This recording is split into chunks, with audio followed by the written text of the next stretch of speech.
Hey, everybody, and welcome back. We're going to be doing another deep dive today. And we're going to be looking at a talk called Missionary Work, Sharing What is in Your Heart. Oh, okay. It's by Elder Dieter F. Uchtdorf from the Church of Jesus Christ of Latter-day Saints. Right. And it's all about sharing your faith with others. So this talk was actually given back in April 2019 Okay. at the church's general conference. Uh-huh. And, at that time, the church was going through this, really incredible period of growth. Wow. Yeah. Like they had just dedicated a temple in Rome. Oh, wow. A temple in Rome. Yeah, it was a pretty big deal. Yeah, that sounds like a major milestone. It was. Wow. And in his talk, Elder Uchtdorf kind of uses that moment, Yeah. that excitement, to highlight that, even though there were 16 million members of the church at the time, Uh-huh. that's still actually a small fraction of the world's population, Right. which is 7.5 billion people. Yeah. So he was essentially saying there's still so much work to do, Yeah. even if, we sometimes feel a little unsure of how to go about it.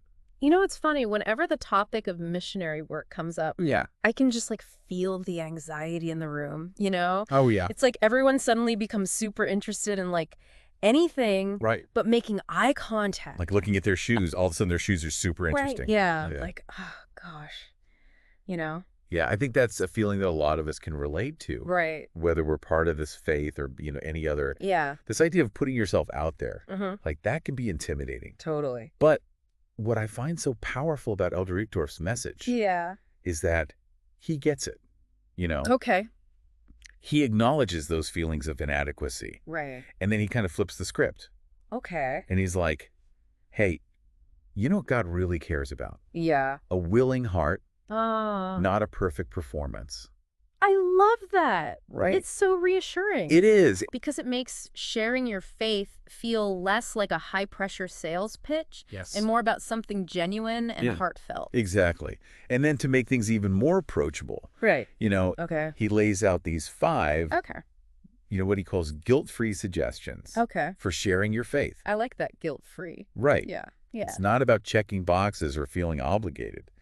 These suggestions are more like guideposts on a journey of personal spiritual growth, I see. which naturally leads to you sharing your beliefs more authentically. Okay.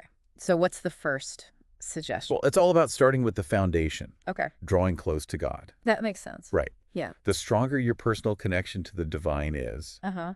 the more your faith will naturally radiate out. What you mean? Yeah, It's like you can't really share right. what you haven't experienced yourself. Exactly. So it's about cultivating that deep personal relationship first. Exactly. Yeah. And then building on that, the next suggestion is Good. fill your heart with love for others. It's about shifting our perspective Okay. and seeing everyone Uh-huh. as a child of God. Mm-hmm. Yeah, imagine how that would transform our interactions. Yeah. Less judgment, more compassion, Right. a genuine desire to connect. I've always felt that judging other people's beliefs just creates barriers. Mhm. But if we can approach each other with love and understanding, Yes, maybe those walls start to come down a little. I think you're spot on there. Yeah. And it's in that space of genuine connection, Uh-huh. of seeing each other as equals on a spiritual journey, Right. that sharing our faith feels less like a duty Yeah. and more like an offering. Okay. So we've got draw close to God, Mm-hmm. fill your heart with love. Yes. I'm sensing a theme here. You're catching on. Okay. So the third suggestion takes us even deeper on that path. Okay. It's to walk the path of discipleship. Elder Uchtdorf reminds us that it's a continuous journey Mm-hmm. of learning and applying gospel teachings, Okay. always striving to live in alignment with our faith. That resonates with me. Yeah. I used to think being a good disciple meant having all the answers, being this perfect example. Right. But life is messy. It is. And we're all works in progress. Exactly. Yeah. And it's through those messy moments, Mm-hmm. through our struggles and our triumphs, Right. that our faith is tested and refined. I see. And it's that lived experience, Yeah. those authentic moments of growth Uh-huh. that become the most powerful stories to share. That makes sense. Yeah. So we're building this solid foundation Mm-hmm. by drawing close to God, filling our hearts with love, That and would- actively living our faith. Yeah. So how do we actually start sharing those experiences? Well, that brings us to the fourth suggestion. Okay. And this is where it gets really practical. Right. Share what is in your heart. Notice he doesn't say preach Right. or convert. Yeah. It's about sharing those moments where your faith has touched your life. So let's say I'm having coffee with a friend Mm-hmm. and they're going through a tough time. Okay. Maybe I could share how my faith helps me get through a similar experience, Mm-hmm. not in a preachy way, Right. but just as a way to connect and offer support. You got it. Okay. Or maybe you're at work Uh-huh. and someone admires your calm demeanor in like a really stressful situation. Yeah. And you could simply say, you know, my faith really helps me find peace in chaos. Mm. It's about those natural, organic moments where Mm. your beliefs shine through. I love that. Yeah. It feels so much more approachable than like the image I had of like door knocking or street preaching. Right.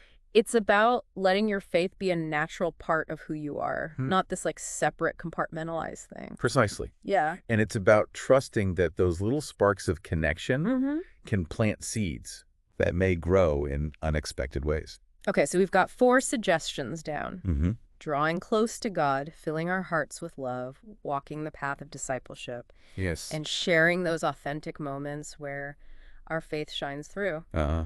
So what's the final guilt-free suggestion? Well, it's a reminder that ultimately we're not in control. Mm.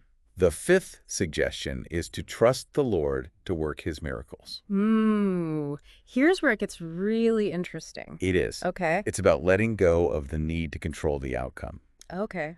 We're not responsible for converting anyone. Right. That's the role of the Holy Ghost. Right. Our role is to be open, to be genuine, Uh-huh. to share from the heart, Yeah. and then trust in God's plan. Wow, that's a game changer. It is. It takes all the pressure off. Mm-hmm.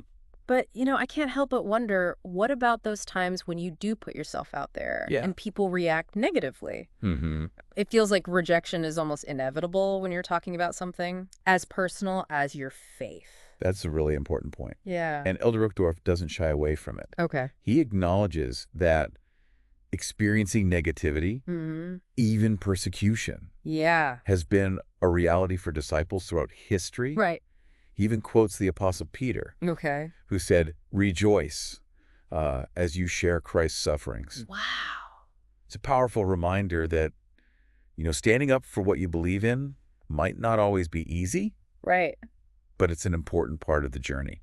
That's a heavy thought. Yeah. But it makes you realize that faith isn't just about, sunshine and roses. Mm-hmm. It's about resilience. Yes. And courage in the face of opposition. Absolutely. And sometimes it's our response to that opposition Right. that can make all the difference. Okay. Like imagine someone rejecting your beliefs, Mm-hmm. and instead of getting defensive, Right. you react with love and understanding. Oh. That Christ-like response can be incredibly powerful, even if it doesn't lead to immediate conversion. I've never thought about it that way. Yeah. It's not about winning an argument. Right. It's about planting a seed of kindness. Exactly. Okay, so we've covered a lot of ground here. We have. We've talked about the importance of personal connection with God, Uh-huh. filling our hearts with love, Yes. walking the path of discipleship, Mm-hmm. sharing authentically, and trusting in God's plan. You've really captured the essence of Elder Uchtdorf's message. Oh, good. He sums it up beautifully with 3 simple words. Okay, I'm ready.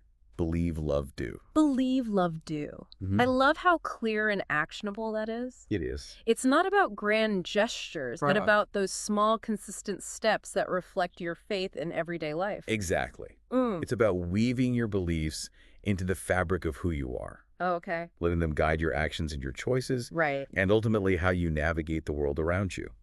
It makes me think about how we often try to compartmentalize our faith, keep it separate from other aspects of our lives. Mm-hmm.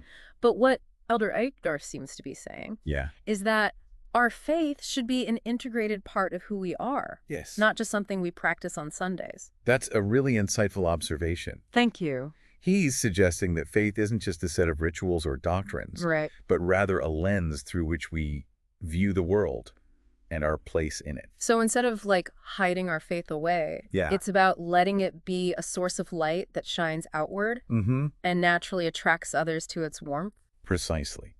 And when we allow that light to shine, Yeah. it illuminates the path for others, Yeah. inviting them to, come and see, come and help, come and stay, Oh, I like that. as Elder Uchtdorf puts it. Yeah. It's an invitation to experience the joy and peace that faith can bring Uh-huh. without any pressure or obligation. That's such a beautiful image. It's not about forcing our beliefs on anyone, right. but about being a living example of how faith can enrich our lives. And it all comes back to authenticity and genuine connection. Yeah. People can sense when you're being genuine, when your actions are aligned with your words. Right. That's what resonates. That's what I inspires. like that saying, actions speak louder than words. Exactly. Yeah. It's about demonstrating the transformative power of faith in your own life. Okay. Letting your actions be a testament to the peace, the joy, the resilience that faith brings. And ultimately trusting that the Holy Ghost will do the rest. That's the key. It's about surrendering control. Right. And allowing God to work through us in ways we might not even fully comprehend. It's a humbling reminder that we're not in charge of the outcome, Right. but rather instruments in a much grander plan. Beautifully put. And when we embrace that perspective, Yeah. it frees us from the burden of expectation. Right. It allows us to approach sharing our faith with love, compassion, and a genuine desire to connect. It's a powerful message of hope and empowerment, reminding us that even the smallest acts of faith can ripple outward, touching lives in ways we may never fully know. You've captured the essence perfectly. Wow. It's about recognizing that each of us has a unique role to play in this grand tapestry of faith. Right. And that our contributions, no matter how seemingly small, are valued and have the potential to make a difference. It's a beautiful reminder that we're all interconnected and that our individual journeys of faith are woven together in ways we may never fully comprehend. Indeed. And when we embrace this interconnectedness, it fosters a sense of unity and shared purpose, empowering us to support and uplift one another on our collective journey of faith. It's a powerful message of love, hope, and the transformative power of faith. And it reminds us that while the path of discipleship may have its challenges, it's ultimately a journey of joy, growth, and profound connection with the divine. Yeah, it really does make you stop and think. It does. And it's a message that stays with you long after the words have faded. You know, it makes you really think about your own beliefs and how you can channel them authentically and lovingly. Indeed. And it reminds us that faith isn't, just a set of doctrines or rituals, but a lived experience that shapes our perspectives, informs our choices, and ultimately guides us toward a life of purpose and meaning. It's a message that resonates with the deepest longings of our hearts, inviting us to embrace the transformative power of faith and share its light with the world around us. You've captured the essence perfectly. It's about recognizing that faith is a gift, a source of strength and solace, and a journey that unfolds beautifully when shared with others. Well, I don't know about you, but this deep dive has given me a lot to think about. Me too. Elder Uchtdorf's words are so simple, yet so profound. They really challenge us to go beyond just talking about our faith and actually live it out in a way that inspires others. I think what struck me the most was this idea that sharing your faith isn't about having all the answers or trying to force your beliefs on anyone. It's more about being a genuine reflection of the joy and peace that your faith brings to your life. Yeah, absolutely right. Yeah. And it's about creating those little moments of connection, those sparks of light that can ignite something special in the hearts of others. Yeah. We never know what impact even a simple act of kindness or a heartfelt conversation can have. So as we wrap up this deep dive, I want to turn it over to you, our listener. What resonated most with you from Elder Uchtdorf's message? What will you carry with you? Perhaps it's the reminder to draw close to God and let your love for others shine through. Or maybe it's the invitation to walk the path of discipleship with courage and authenticity, sharing your experiences in a way that feels genuine to you. Whatever stood out to you, we encourage you to hold on to those insights and allow them to guide your actions. Remember, it's not about perfection. It's about progress. About taking those small steps each day to let your faith be a source of light and inspiration in the world. And don't be afraid to share your thoughts and experiences with others. Maybe this deep dive has sparked a conversation you'd like to have with a friend or a family member. Or perhaps you've been inspired to find new ways to serve and uplift those around you. Whatever you feel called to do, remember that you're not alone on this journey. We're all interconnected. Right. And our collective faith has the power to create a more loving and compassionate world. So until next time, keep seeking, keep exploring, and keep diving deep.